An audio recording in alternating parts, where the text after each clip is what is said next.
Fala pessoal, tudo bem com vocês? Sejam bem-vindos a mais um Naturalcast, podcast aqui do Naturalmente. E a gente hoje traz um assunto muito importante de biologia aqui comigo e de física com o professor Alan Serra, tá? E nesse tema de hoje, gente, nós vamos encontrar uma contextualização em um tema talvez se você não tivesse a menor ideia em que a física poderia estar aplicada ali, na parte do impulso nervoso.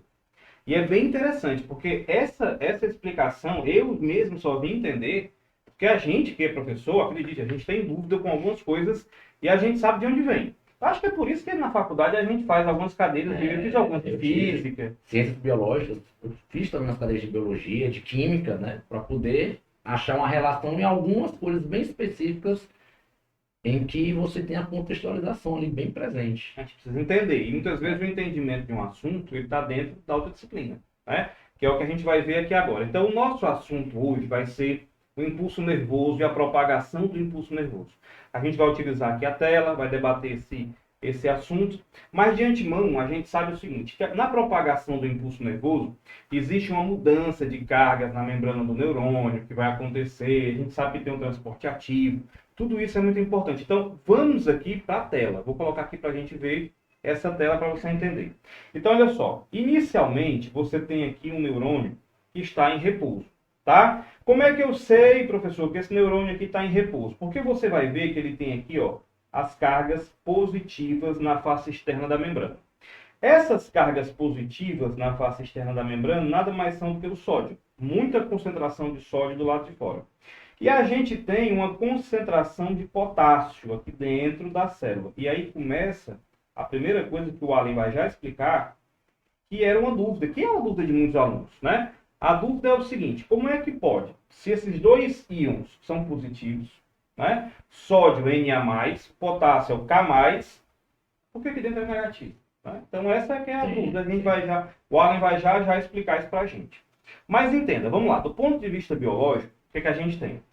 Quando o impulso nervoso acontece, quando nós temos aqui um estímulo, o que, é que vai acontecer? Esse sódio começa a entrar na célula. Então, o sódio, ele vai estar observando aqui, ó, nessa parte aqui que ele está entrando na célula. Então, começa a ter muito sódio dentro. Depois, a gente vai ter o quê? A saída do potássio, tá? Então, depois você vai ter a saída do potássio. Mas, nesse momento, é o momento em que o impulso está passando na célula, no neurônio. E ele vai passar dessa região para essa próxima aqui, vai. Só que essa região de trás, vamos chamar isso aqui de região A. Essa região A. Daqui a pouco, essa mesma região A vai ter voltado ao normal, né? E o impulso passou aqui para a região B, ou seja, o potencial de ação, a inversão da polaridade, ela passou para a região B. Então, na região A, ela volta ao normal, por quê? Porque o sódio que havia entrado sai, né? E aí você percebe que, nesse momento aqui, ó, eu estava em repouso, número 1. Depois, houve aqui uma despolarização 2. E aqui nessa área, no neurônio 3 aqui, que está desenhado, é o mesmo neurônio, na verdade, mas no desenho 3, né? Você tem uma área de repolarização. Quero lembrar vocês também, né? Uma coisa que a gente entende, é que isso não acontece de maneira contínua na membrana. Não, não acontece de maneira contínua. A gente tem aqui umas regiões que são a chamada bainha de mielina. E a gente entende que essa bainha de mielina, vou te mostrar aqui, ó. A gente entende que essa bainha de mielina aqui, tá? Que é essa região aqui onde tem o quê? Até a pessoa pergunta, de que é feita a bainha de mielina? Mielina, né? É um lipídio. Então, essa região está isolada. E só vai acontecer essa troca de cargas aqui, ó, nessa região chamada de nó de Ranvier. Então, existe um nozinho bem aqui, tá? Onde você vai ter essa troca. Mas vem a grande dúvida. Antes de eu prosseguir com a biologia, eu vou precisar de uma explicação aqui do Alan para justamente esse processo de por que é positivo fora, negativo dentro, se as duas cargas são positivas, né, Alan? Exatamente.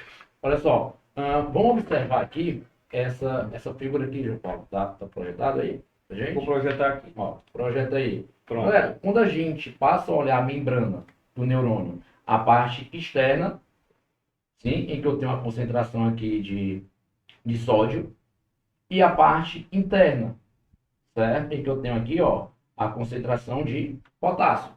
Nota a configuração de cargas que na parte externa eu tenho uma configuração em que eu só tenho cargas positivas, uma concentração maior do nosso sódio.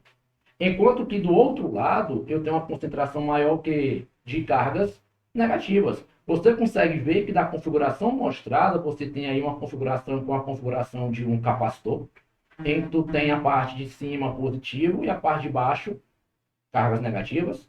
E aí, professor, o que é que tem a ver? Ora, gente, quando eu tenho um capacitor de placas planas, como mostrado aqui na membrana do neurônio, o que é que você cria no interior desse capacitor? Você cria um campo elétrico que sai das cargas positivas em direção às cargas negativas. Então, você cria ali naquela parte da membrana um campo elétrico. Professor, e o que é que isso favorece no campo elétrico? Vocês lembram que o João Paulo falou aqui para a gente que o sódio ele acaba entrando pela membrana? Como é que é esse processo? Como é que esse sódio acaba entrando na membrana? Gente, cargas positivas, se eu pegar aqui uma carga positiva, ó, o que é que acontece com ela? Ela sempre acompanha o sentido do campo elétrico. Então, esse sódio positivo, sobre ele vai atuar uma força, e essa força tende a ter o mesmo sentido do campo elétrico. Por quê? Porque são cargas positivas. Então, o transporte aqui, a entrada do sódio se dá através de um processo físico. Ok, João Paulo? Uhum. Então, é assim que a gente explica, por exemplo, a entrada do sódio, fazendo com que você tenha, no caso, a inversão da polarização na parte do neurônio. É isso aí. Sim? E o mais interessante aqui, vamos lá, dá uma olhadinha aqui, deixa eu fazer aqui a transição, para você entender uma coisa. Primeiramente, por que é que nós temos essa diferença de cargas? É mantida por uma situação, a gente vai já analisar aqui um gráfico muito importante, mas tem uma situação também que é o seguinte: o sódio ele é mantido do lado de fora numa concentração maior do que dentro. Então, é uma concentração, professor, que está, tipo assim, não é natural. Não é natural. É um processo ativo, né? Ou seja, envolve aqui um transporte ativo, tá? Então, se a gente tem essa concentração de sódio aqui maior, né? E na hora que ele entra, ele está entrando por um transporte passivo, tá? Então, para você entender melhor, do lado de fora, a gente mantém as cargas positivas. Deixa eu voltar aqui para você entender. Vou voltar aqui, não está na transição, agora vai estar.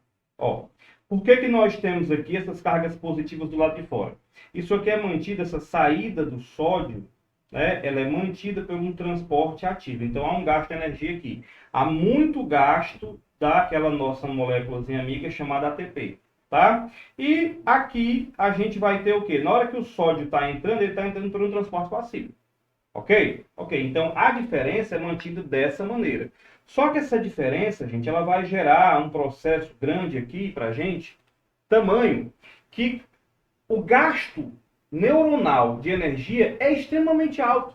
É por isso que a gente gasta muita energia da nossa mente, né? Nosso cérebro está pensando, você está absorvendo informação nesse momento agora, tem impulso nervoso pra caramba passando lá. Então é por essa razão que a gente tem um gasto de energia muito alto. Transporte ativo para manter esse neurônio polarizado. Lembrando, polarizado é em repouso. Ele despolariza quando o sódio entra. Essa despolarização é passiva, mas daqui a pouco ele volta de novo para a parte ativa, tá? Então, olha só, tem um outro gráfico aqui que eu e o Alan vamos destrinchar para vocês. Sim. Tá? Esse gráfico, ele está mostrando o quê? Olha aqui. Aqui, gente, é o potencial de uma membrana em milivolts pelo tempo. Tá certo? O que é que está acontecendo? Bem aqui, assim, ó, menos 70, aproximadamente menos 70, é o repouso. Sim, e vamos analisar. Gente, potencial. Sim, vocês lembram que eu falei para vocês que... Vou voltar aqui, João Paulo. Vocês lembram que eu falei para vocês que eu tenho aqui uma região em que eu tenho um capacitor? Tranquilo? E você cria no interior do capacitor um campo elétrico. Só que esse campo elétrico também vai criar nessa região aí, gente, o quê? Um potencial. Uma diferença de potencial. Então, veja, no gráfico, gente, observa. O João Paulo mostrou para vocês, ó, que o potencial de repouso, João Paulo, é de menos 70 milivolts. Ou seja, para uma configuração de sódio e potássio, uma certa quantidade de carga ali, você tem o quê? Essa diferença de potencial, porque para aquele campo elétrico. Sim, o que é que vai acontecer, João Paulo? Depois. Bom, aí o que acontece? Existe uma famosa lei, tá? Quero lembrar vocês três coisas importantes aqui. Primeiro, existe a chamada lei do tudo ou nada. Não existe meio impulso nervoso. Eu vou pegar aqui o Allen, vou pegar aqui um prego, vou furar aqui o braço do Allen e ele vai tirar o braço do lugar.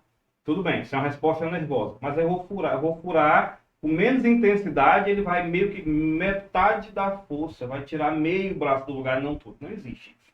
Essa é a conversa. Tá? Se eu furar aqui e ele sentir a dor e ele puxar o braço, houve um impulso nervoso. Né? Então, foi vencido aquele limiar que eu preciso para um neurônio começar a agir. Então, existe a lei do tudo ou nada. Ou você tem uma ação neural, ou você não tem. Ou eu dou estímulo suficiente para o neurônio realizar o transporte, conduzir o impulso, ou então não dou. Tá? Então, a primeira coisa é essa. A segunda coisa é que o impulso nervoso ele é unidirecional. Ele sempre vai seguir esse trajeto aqui, ó, dendritos, corpo celular, axônio. Ele sempre vai seguir esse processo aqui. Tá ok? Então, isso aqui é uma via, sabe, unidirecional.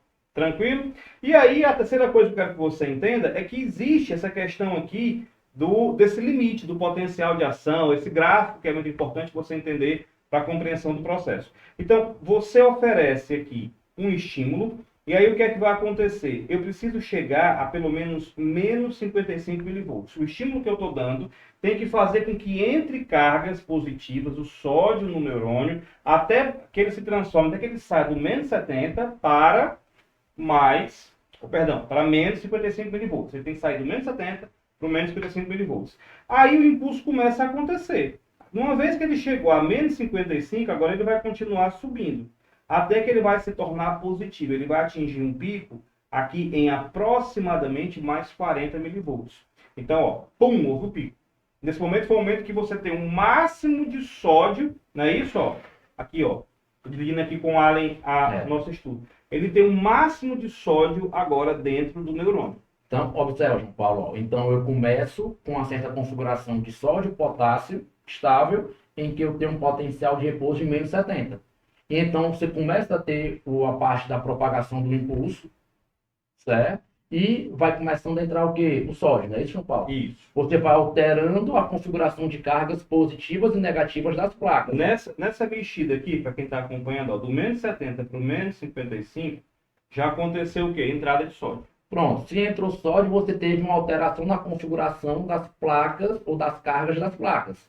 Se você alterou a quantidade de cargas ali, gente, o que é que vai acontecer? Você vai ter uma alteração no campo que gera uma alteração no potencial, justamente. Eu saio de menos 70 para menos 55, por quê? Porque eu alterei a carga, alterando o campo e alterando, em consequência, o potencial elétrico. Sim? Só que essa alteração ela vai ocorrendo, né, João Paulo? Até que você saia, ó, do menos 55 agora e chegue o quê? Ao mais 40. Que é o pico, né? Que aqui é o momento máximo que a gente tem a máxima inversão de polaridade. Depois, esse neurônio precisa voltar ao normal. Sim. Para que ele volte ao normal, o que é que vai acontecer agora? Aquele monte de sódio que entrou vai ter que sair. Processo inverso, né? Processo inverso. E aí, gente, aqui começa uma fase descendente do gráfico. À medida que você está vendo isso aqui acontecendo, é a fase, ó, que o sódio está deixando o interior do neurônio, ele está saindo do neurônio. Ele entrou, atingiu o pico, isso. Sim, você alterou o campo, alterou o potencial e agora faz o processo inverso. Ele sai para você alterar o campo e mais uma vez alterar o potencial até. E bem aqui tem uma coisa engraçada, que quando ele começa a sair, ele chega um momento de hiperpolarização, né? Fica muito sódio do lado de fora, hiperpolarizado esse neurônio. Que aí, gente, é quando... Só depois, é interessante isso. Eu falei que nós temos unidirecional, a lei do tudo ou nada, e tem mais uma coisa. Sabe o quê? Enquanto está passando um impulso nervoso pelo neurônio, não passa outro. Só depois dessa hiperpolarização. Depois que sai o sódio todinho, aí volta um pouquinho, volta ao normal, aí sim o neurônio está... Todos os canais de sódio e tal estão liberados para que ele faça um outro impulso nervoso. Então são três coisas. De novo, lei do tudo ou nada. O que mais? Unidirecional. E a terceira coisa é que não existe impulso sobre impulso. Você quer chamar período refratário, né? Então, tipo assim, o Alan tirou uma dúvida minha, enquanto ele está tirando aqui uma dúvida, aí eu vou chegar com outra dúvida. Não dá. Espera aí, deixa eu terminar. Apesar que tem uns... Tem uns que Tem atropelam, uns que hoje em né? dia atropelam o processo. Mas então, deu para entender, né, gente? Então, nós temos a passagem de um impulso, tá? Quando termina, é que começa outro. Somente, vou voltar aqui para o gráfico, depois desse processo de hiperpolarização. É que ele volta, aqui, ó, ele voltou para o potencial de repouso inicial, que é de menos 70. E esse retorno é ativo. Ou seja, nesse retorno a gente tem um grande gasto de quê? De energia. Tranquilo? Então, é isso. É isso. Mais uma dica para você. Mas depois a gente pode fazer também, sabe o quê? Eletrocardiograma, Sim, analisar, até frequência cardíaca. frequência cardíaca, tudo Muito isso, gente, relacionado. envolve demais química e física. Às vezes eu ficava perturbado com os livros de fisiologia, Sim. né? O famoso Gaitan, Ave Maria, é muito conteúdo. E você dizia, caramba, tem muita coisa de física, eu tenho que ligar para alguém. Eu ligava para perturbar a galera para me ensinar aquilo ali. Tá certo? Então é isso. Esse é mais um episódio aqui do nosso Naturalcast e a gente espera ver você aqui no próximo. Valeu!